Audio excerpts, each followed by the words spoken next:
Bismillahirrahmanirrahim. Assalamualaikum semua. Alhamdulillah. Hari ini hari yang bersejarah bagi sebahagian besar daripada sahabat-sahabat kita, jemaah haji, bakal jemaah haji yang bersama dengan Global Travel and Tours.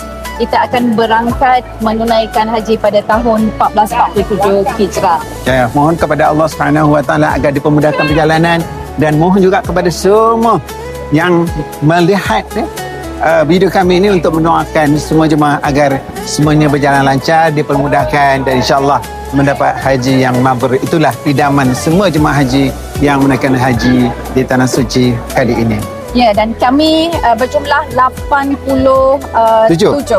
Ya, 87 orang, dan 87 orang menaiki KT 88. So doakan perjalanan ini yang dianggap oleh baginda Nabi SAW sebagai yang dianggap yang disebut sebagai jihad bagi kaum wanita dan juga para wanita.